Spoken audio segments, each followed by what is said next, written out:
महिमा पार है गा, तोर सत मखड़े संसार है गा। छाता पहाड़ी वीरान बाबा जपे सतनाम, सत के निशानी दिए जोड़ा जत खाम। छाता पहाड़ी वीरान बाबा जपे सतनाम, सत के निशानी दिए जोड़ा जत खाम। सत के निशानी बाबा जोड़ा जत खाम, सत के निशानी गुरु जोड़ा जत खाम। सत के निशानी बाबा जोड़ा जत खाम, सत के निशानी गुरु जोड़ा जत खाम। छाता पहाड़ी वीरान बाबा जपे सतनाम, सत के निशानी दिए जोड़ा जत खाम। छाता पहाड़ी वीरान बाबा जपे सतनाम, सत के निशानी दिए जोड़ा जत खाम।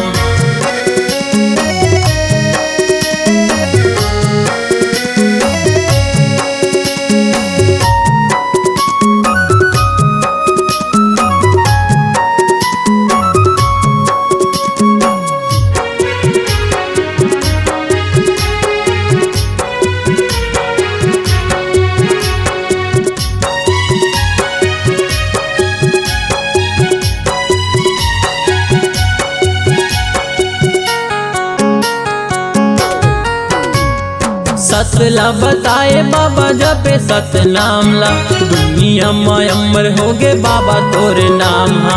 दुनिया में अमर होगे बाबा तोर नाम हा। सतनामी के मान सतनामी के शान, सत के निशानी दिए बाबा पहचान। तोर नाम लेके बाबा पूरा होए काम। छाता पहाड़ी वीरान बाबा जपे सतनाम, सत के निशानी दिए जोड़ा जत खाम। छाता पहाड़ी वीरान बाबा जपे सतनाम, सत के निशानी दिए जोड़ा जत खाम।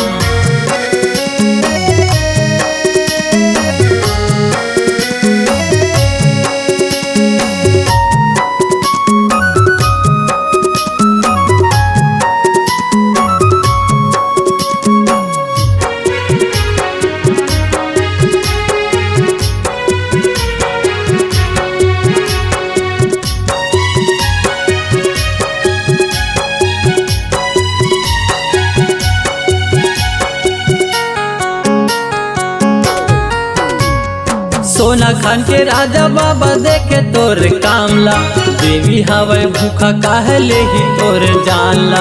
देवी हवे भूखा काहले ही तोर जानला। देवी होगे प्रगट बाबा जपे सतनाम, बाबल छोड़ दे राजा तय मूरख अनजान। धुनीला रमाए बाबा जग कल्याण। छाता पहाड़ी वीरान बाबा जपे सतनाम, सत के निशानी दिए जोड़ा जत खाम। छाता पहाड़ी वीरान बाबा जपे सतनाम, सत के निशानी दिए जोड़ा जत खाम। सत के निशानी बाबा जोड़ा जत खाम, सत के निशानी गुरु जोड़ा जत खाम। सत के निशानी बाबा जोड़ा जत खाम, सत के निशानी गुरु जोड़ा जत खाम। छाता पहाड़ी वीरान बाबा जपे सतनाम, सत के निशानी दिए जोड़ा जत खाम। छाता पहाड़ी वीरान बाबा जपे सतनाम, सत के निशानी दिए जोड़ा जत खाम। छाता पहाड़ी वीरान बाबा जपे सतनाम, सत के निशानी दिए जोड़ा जत खाम। सत के निशानी दिए जोड़ा जत खाम, सत के निशानी दिए जोड़ा जत खाम।